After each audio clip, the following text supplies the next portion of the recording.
സഹോദരന്മാരെ, ഏവർക്കും അസ്സലാമു അലൈക്കും. ഷാൻ, താങ്കൾ ഭാഗ്യവാനാണ്, താൻ മഹാഭാഗ്യവാനാണ്. ഈ രക്തഹരിത പതാക ഏറ്റുപിടിച്ച ഏവരുടെയും അടങ്ങാത്ത ആഗ്രഹമാണ് രക്തസാക്ഷിത്വം. രക്തസാക്ഷിത്വം മനസ്സിൽ കൊണ്ടു നടക്കുന്നവരാണ് ഈ ഓരോരുത്തരും. ഷാന്റെ വിശ്വാസത്തിൽ നിന്ന് എടുത്തു പറഞ്ഞാൽ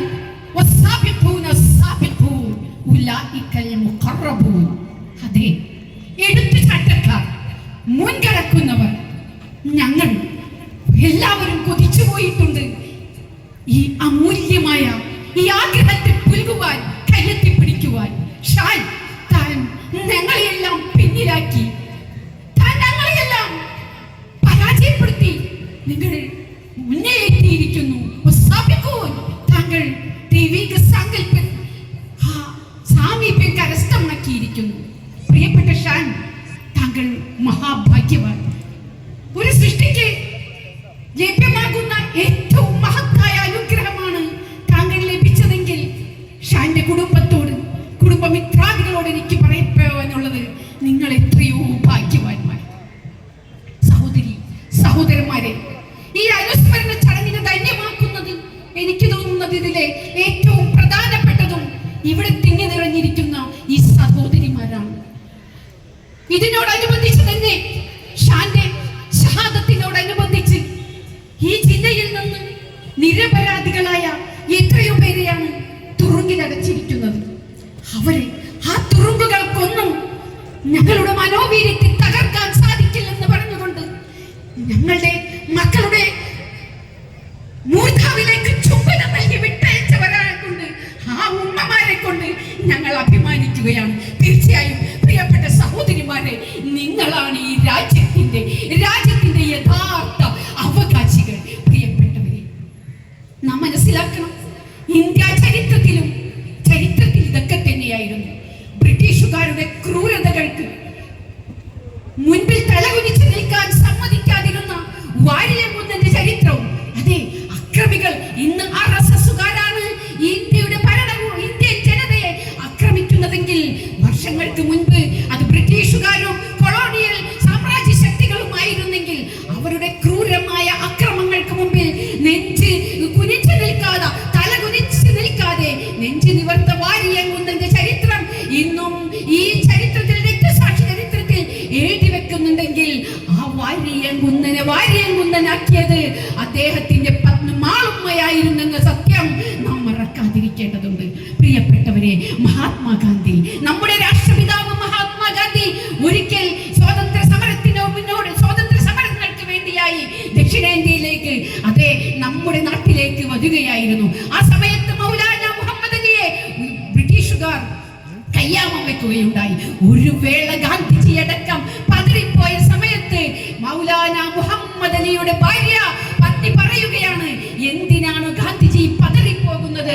നമ്മൾ ഇതൊക്കെ സ്വപ്നം കണ്ടുകൊണ്ടും ഇതൊക്കെ അറിഞ്ഞുകൊണ്ട് തന്നെയാണ് നമ്മൾ ഈ രംഗത്തേക്ക് വന്നിരിക്കുന്നത്. അദ്ദേഹത്തെ ബ്രിട്ടീഷുകാർ കയ്യാമം വെച്ച് തടവിലാക്കിയിട്ടുണ്ടെങ്കിൽ, പക്ഷേ നമ്മുടെ യാത്ര അവസാനിക്കേണ്ടതല്ല, നമുക്ക് പോകാം, നമുക്ക് നമ്മുടെ യാത്ര തുടരാം എന്ന് പറഞ്ഞുകൊണ്ട് ഗാന്ധിജിക്ക് ശക്തി നൽകിയത് ഇത്തരത്തിലുള്ള സ്ത്രീകളായിരുന്നുവെങ്കിൽ, ആ ചരിത്ര ദൗത്യമാനിന്റെ പ്രിയപ്പെട്ട സഹോദരിമാരെ, നിങ്ങൾ ഇന്ന് ഏറ്റെടുത്തിരിക്കുന്നത്, നിങ്ങളുടെ കുടുംബങ്ങൾ ഇന്ന് ഇതാ നമ്മുടെ പ്രിയപ്പെട്ട സഹോദരൻ ഉസ്മാൻ സാഹിബ് ജയിലിൽ കടന്നപ്പോൾ കുടുംബങ്ങൾ ഒരിക്കലും കണ്ണീർ വാർത്തില്ല, സലാം പറയുമായിരുന്നു.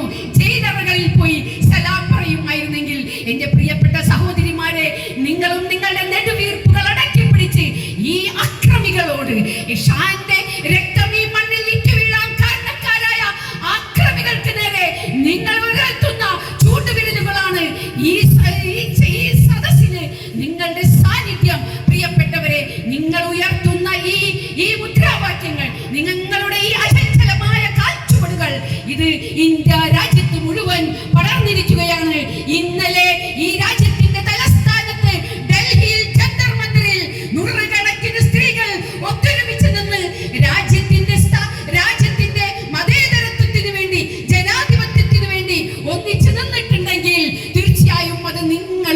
എന്റെ പ്രിയപ്പെട്ട ആലപ്പുഴയിലെ സഹോദരന്മാരെ, നിങ്ങളുടെ മാതൃകയാണ് അവർ ഏറ്റുപിടിച്ചിരിക്കുന്നത്. അവൻ നമ്മുടെ മുസൽമാന്റെയും ഹിന്ദുവിന്റെയും ഈ രാജ്യത്തിന്റെയും പ്രതാപമായിരിക്കുന്ന ഒരു പള്ളികളും തകർക്കാൻ അനുവദിക്കില്ലെന്ന്, ഒരു വിദ്യാലയങ്ങളും തകർക്കാൻ അനുവദിക്കില്ലെന്ന് നെഞ്ചുറപ്പോടെ അവർ ഇന്നലെ ജന്തർ മന്ദിറിൽ ഒരുമിച്ച് കൂടിയിട്ടുണ്ടെങ്കിൽ അത് പ്രിയപ്പെട്ടവരെ നിങ്ങളുടെ മാതൃകയാണ്. അതുകൊണ്ട് RSSകാരാ അറിഞ്ഞുകൊള്ളുക, ആലപ്പുഴയിൽ നിന്ന് നിങ്ങളുടെ രക്തങ്ങൾ ഇറ്റിറ്റ് വീഴ്ത്തിയിട്ടുണ്ടെങ്കിൽ 10,000-കണക്കിന് രക്തം ഇറ്റു വീഴ്ത്തുവാനുള്ള ഉമ്മമാർ ഇവിടെ ജനിപ്പിക്കുവാൻ തയ്യാറായിരിക്കുകയാണ്. അങ്ങനെ കൊലക്കത്തി കണ്ട് പേടിച്ചു വിടുവാൻ, അതേ തടവറകൾ കണ്ട് ഭയപ്പെടുത്തുവാൻ RSSകാരാ നിങ്ങൾ തയ്യാറായിട്ടുണ്ടെങ്കിൽ നിങ്ങൾക്ക് തെറ്റുപറ്റിയെന്ന് ഉറക്കെ ആകാശത്തെ സാക്ഷിയാക്കി വിളിച്ചു പറഞ്ഞുകൊണ്ട് എല്ലാ അഭിവാദ്യങ്ങളും നേർന്നുകൊണ്ട് നിങ്ങൾക്ക് സാധിക്കില്ല. ഏത് ഫറോവമാർ ഈ രാജ്യത്ത് അക്രമങ്ങൾ അഴിച്ചുവിട്ടിട്ടുണ്ടെങ്കിൽ ആസിയ ബീവിമാർ ഇവിടെ മൂസമാർക്ക് ജന്മം നൽകിയിട്ടുണ്ടെങ്കിൽ ആ മൂസമാർ